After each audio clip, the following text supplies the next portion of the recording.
Hey guys, long time no see.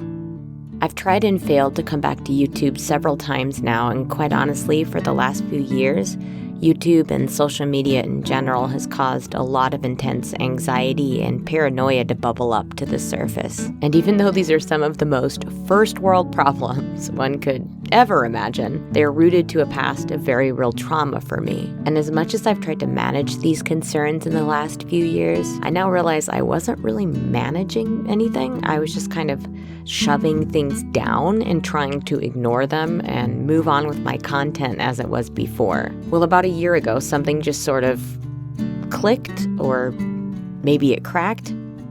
I honestly don't really know. Something just kind of happened, and I felt so overwhelmed all at once, and I ran and I hid. I realized I needed to take some real time to properly manage those personal anxieties of mine so that I could get back to doing the work that I genuinely love and that I have been so blessed to even do.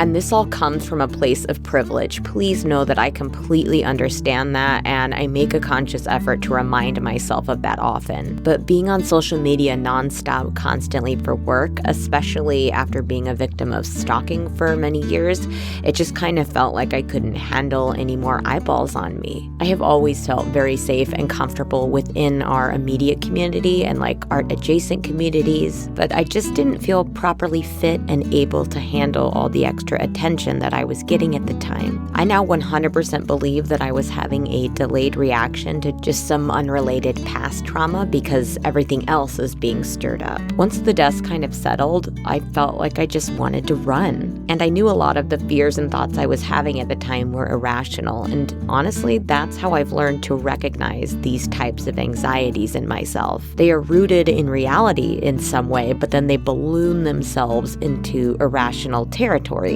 Your deep inner self knows it's irrational, but your immediate self does not. And because of this, it often causes your physical self to react in a visceral way. And beyond the too many eyeballs stress, I was also dealing with a major transition in my personal life as well. And thankfully, I was able to recognize that I wasn't in a headspace at the time to manage any of that properly. That's why I had to just stop, switch gears, and regroup.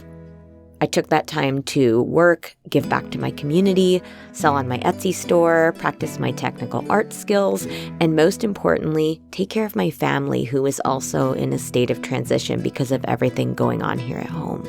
I was at a major crossroads in my life, and I was at a major crossroads in my career, all at once, and it was simply too much to sort out at the exact same time. Each crisis needed its own thoughtful attention, and I just wasn't in a proper state to do that. I had to reconcile with the fact that this is just an inherent risk with this profession, and there are many other content creators much larger than I, as well as celebrities and politicians that have a much greater target on their backs, but they're still able to manage and live safely. I had to snap myself out of it somehow because I just couldn't keep living my life drowning in anxiety and paranoia anymore. And just to kind of repeat and be very clear about this, that fear was just one very small piece of the entire puzzle. But I just want to stress that we truly do not know what's going on in somebody else's life if we are not in their shoes. My sober life, my current personal life, I have kept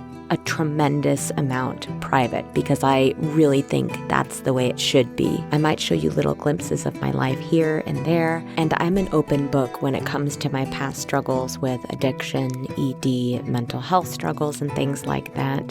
But anything in regards to my children, any identifying information, anything about my home life or places that I visit frequently, I just keep these things locked up like in a steel box. And I think it would do all of us some good if we really started to think and analyze some of the things that we post on the internet. I obviously learned that the hard way, and now here I am, like 12, almost 13 years later, dealing with the aftermath of my mistake. I realized in order to move forward, I had to kill my old life. I had to exist without any of that noise in the background and just focus on the people that needed me the most. In this time, I found many new inspirations, things that brought me joy, things that brought me peace. My kids and I spend a lot of time outside in nature when we can, when it's not negative 15 degrees outside. And I feel like this summer in particular was truly healing, and I got to spend invaluable time with my children, time that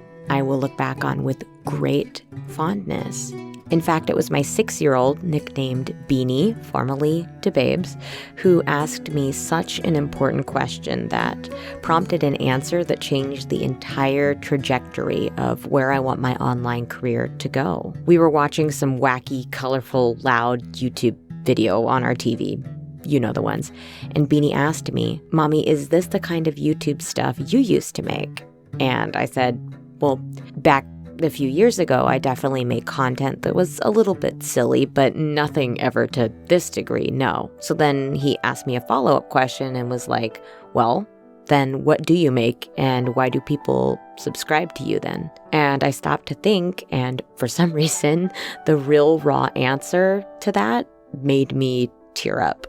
And after I thought about it a little bit, my answer was because I think there are a lot of people out there who are just like me and feel the same feelings I feel, and we can all sort of relate to each other. I think I maybe help people sometimes because when I make content on what I've learned, it not only helps me reflect on my own feelings, but it helps others reflect on their feelings as well.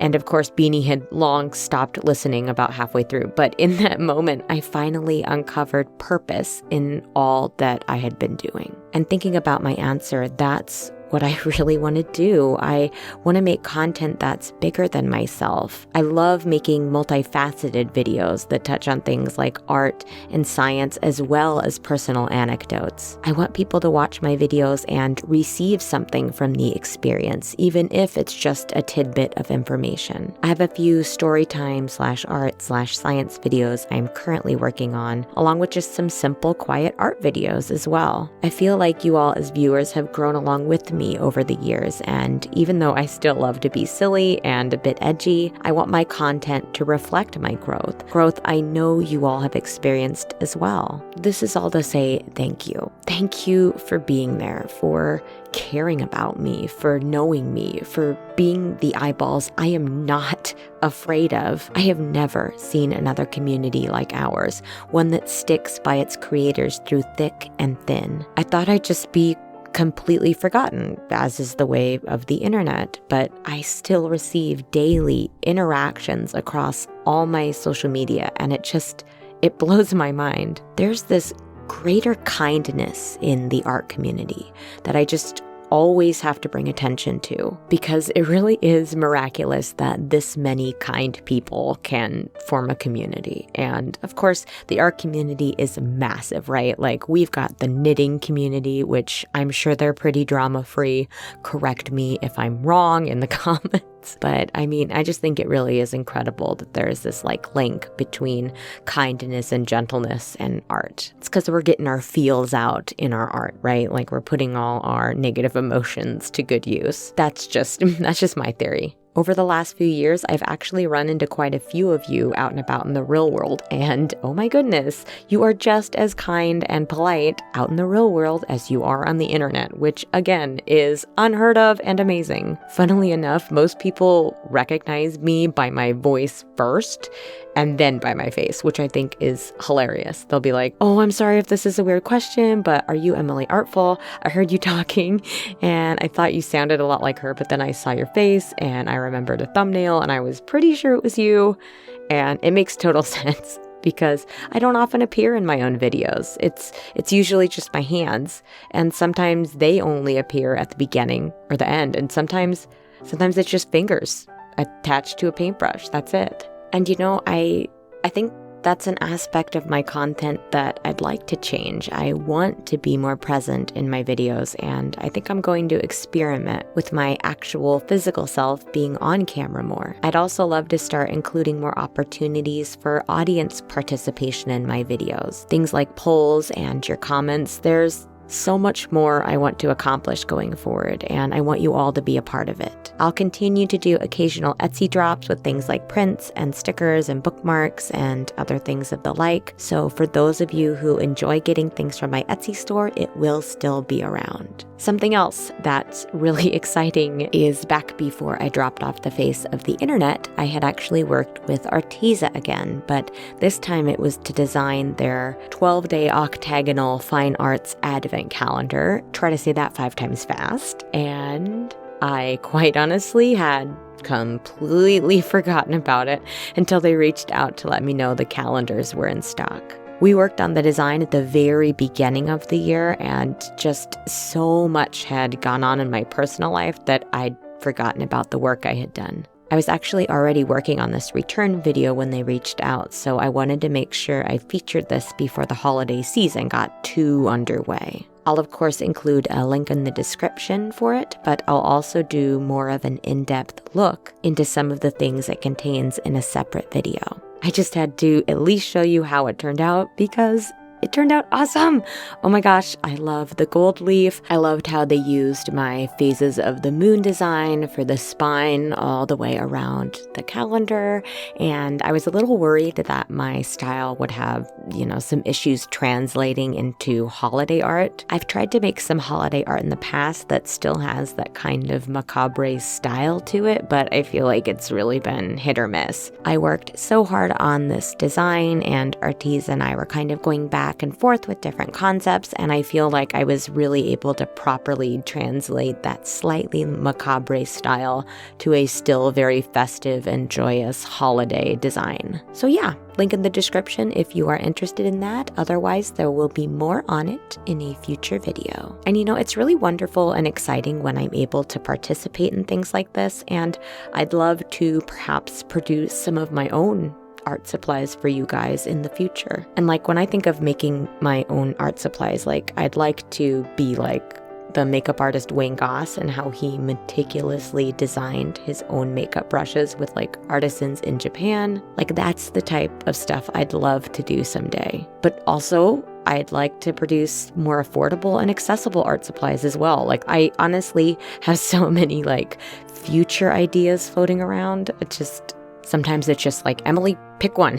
Sit down. And that reminds me, for those wondering, yes, I still am working on my children's book series and have been this whole time. I've been working on a lot of the individual stories and character designs while I've been away. And I'll actually be releasing some of the final character designs towards the very end of the year and possibly our first story/holiday special. The name of the series is The Inhabitants of Honey Hills, and I feel it's a unique marriage between Frog and Toad, Moomin, and Peter Rabbit. It's like a throuple of those 3 book series. I really think all of you will really love the series and the important lessons it teaches. Okay, I think I have successfully covered everything I wanted to cover in this video, and it feels really good to be open about what's been floating around in my head, the good, the bad, and the ugly. I've got a lot of ideas on how to make my channel bigger, and I can't wait to share them all with you. I am so keenly aware of how I wouldn't be able to do any of this if it weren't for all of you, and I am so incredibly lucky and grateful. Thank you all so much from the bottom of my heart. And don't forget to stay out of trouble. See you guys later.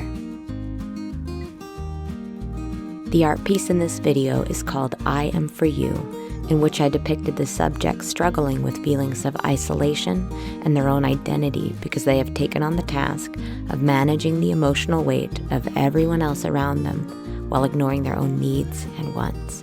It's a pure, concentrated depiction of codependence. Let me know what you see in this piece.